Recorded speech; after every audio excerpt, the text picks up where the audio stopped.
नमस्कार, मैं हूं पंडित कैलाश चंद्र जोशी और आप देख रहे हैं मेरा यूट्यूब चैनल संस्कृत सेज। मित्रों, आज मैं आपके लिए लेकर के आया हूं कर्क राशि के जातकों के लिए मार्च 2024 का मासिक राशिफल। मित्रों, आप देख रहे हैं मार्च के महीने के आरंभ में ही कर्क राशि के जातकों का गोचर आपके सामने है।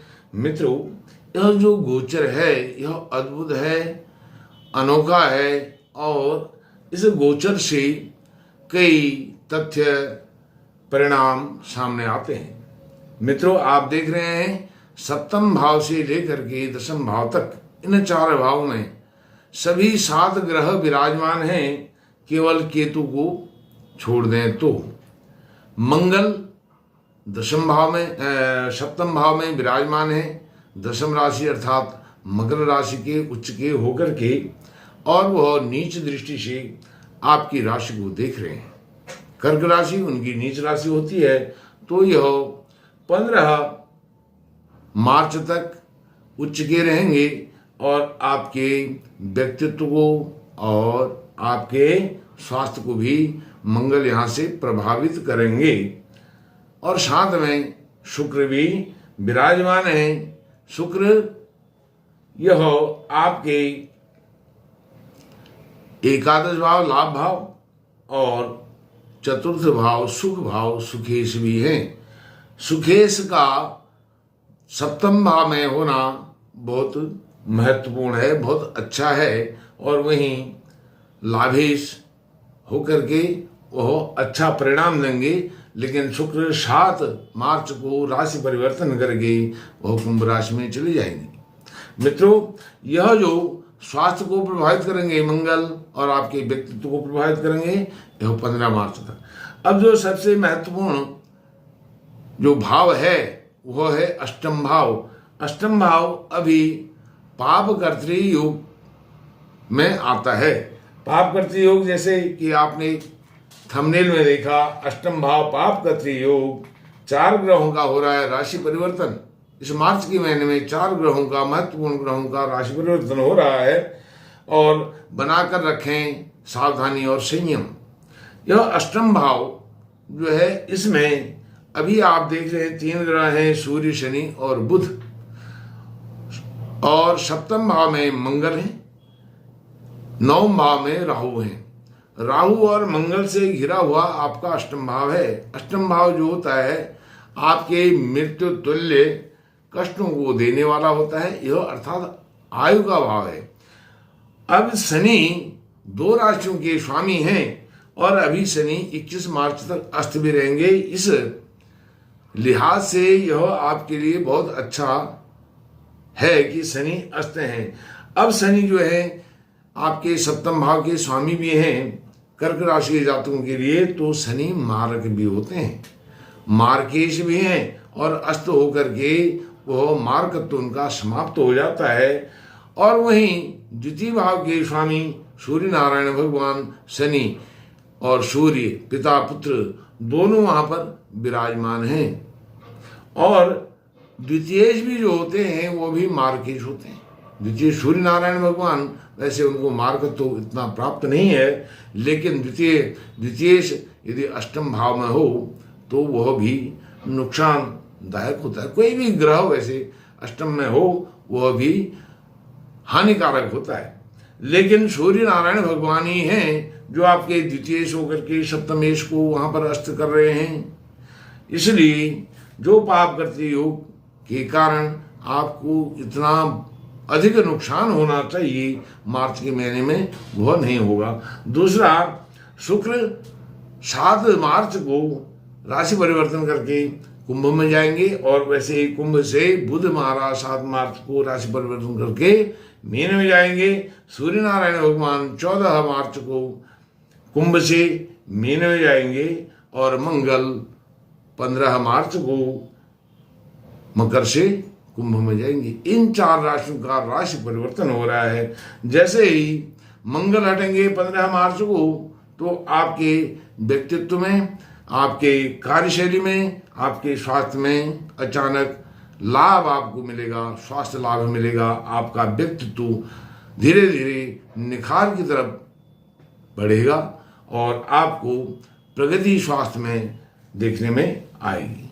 अब बात करते हैं नवम भाव। नवम भाव में राहु हैं और सप्तम भाव में मंगल हैं, जिनके कारण यह पाप गति योग अष्टम भाव आपका दूषित हुआ है।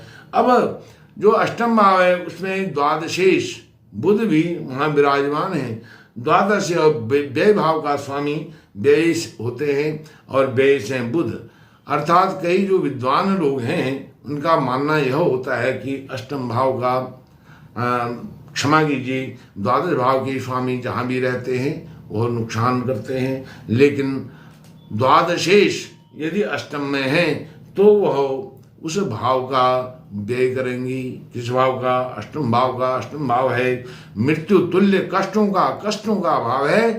कष्टों का ही भाव नहीं है और बहुत कुछ का वो भाव है, इसलिए वह व्यय करेगा। व्यय का व्यय अर्थात लाभ।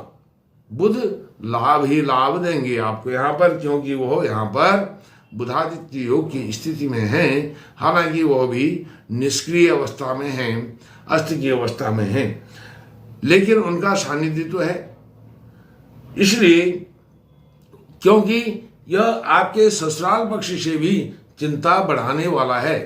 व्यय भाव के स्वामी वहां पर जब हैं और आपके आंतरिक जो पति पत्नी का प्रेम है, कलत्र अर्थात पति पत्नी, जो आपके दाम्पत्य जीवन और आपका वैवाहिक जीवन, उसको भी यह प्रभावित करता है, क्योंकि शनि मार्केश हैं। यहाँ पर जो अच्छी बात है वह बात है शनि यहाँ पर अस्त हैं 21 मार्च तक। 21 मार्च जब वो उदय होंगे उससे पहले ही 14 मार्च को सूर्य नारायण भगवान वहाँ से निकल करके आपकी राशि को सप्तम दृष्टि देंगे और सप्तम दृष्टि से वह आपके जो अंदर बहुत एक निराशा का वातावरण था, वह निराशा का वातावरण वो सकारात्मकता में, पॉजिटिविटी में आ जाएगा। नेगेटिविटी अंधकार सब दूर हो जाएगा, क्योंकि शनि जो हैं अभी आपकी ढैया के भी हैं। ढैया में चल रहे हैं, अष्टम भाव में आपके कर्क राशि के अष्टम में चल रहे हैं। इसलिए शनि की ढैया के कारण कर्क राशि के जातक बहुत लंबे समय से पीड़ित हैं और इस पीड़ा के कारण ही उन्हें पिछले लगभग 20-22 महीनों से बहुत बुरे हालात देखने पड़े हैं। अब यह समय धीरे धीरे सही होने वाला है आपके लिए, और आपको इसके लिए कई लोग बताते हैं शनि का जप करना चाहिए, दान करना चाहिए। जब शनि आपके अष्टम भाव में है, मार्केश भी है, यदि आप दान करते हैं। अब आपकी कुंडली में शनि की स्थिति क्या है? यह जो राशि का फलादेश है, यह राशि फल है, यह आपकी जन्म राशि चंद्र राशि के आधार पर आधारित है। तो इसलिए आपके शनि यदि 6, 8, 12 में हैं कुंडली में और शनि की 7.5 जैसे ढैया आपको चल रही है और आपके शनि की दशा अंतरदशा चल रही है, तो ऐसी स्थिति में आपको शनि महाराज से संबंधित जो देवता हैं, अंजनी नंदन आंजनेय भगवान हनुमान जी, उनकी उपासना करनी चाहिए और उनसे संबंधित जो साहित्य है वह पढ़ना चाहिए। जैसे सुंदरकांड है, हनुमान चालीसा है, उसका नित्य आप पाठ करें। जो आपका मार्गत्व है शनि का मार्गेश हैं, वह उनका दुष्प्रभाव शुभ प्रभाव में परिणत होगा। और इसके कारण ही जो सूर्य नारायण भगवान जब चले जाएंगे तो आपका यह पाप कर्तयोग समाप्त सा हो जाएगा और मंगल भी वहां से शनि के घर में अर्थात दूसरे घर में कुंभ राशि में आने वाले हैं 15 मार्च को। तो यह पाप कर्तयोग, जब सूर्य नारायण भगवान के कारण पाप कर्तयोग नहीं बनता है, वह तो ऊर्जा के प्रदाता हैं। जैसे शनि न्याय के प्रदाता हैं, सूर्य शक्ति के, तेज के, ऊर्जा के, एनर्जी को देने वाले हैं। तो यह है। अब जो नवमेश हैं सबसे सुंदर कोई बात है। कर्क राशि के जातकों के लिए 9वें से भाग्येश हैं गुरु महाराज। वह आपके दशम भाव में विराजमान हैं और वह दशम भाव में विराजमान होकर के किसके हैं, अर्थात जो आपका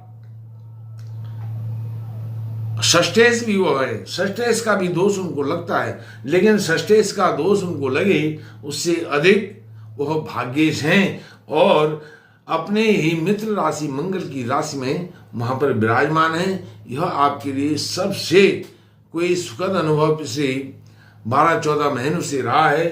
वो आपको बचाया है, उबारा है संकटों से, तो वह गुरु महाराज है।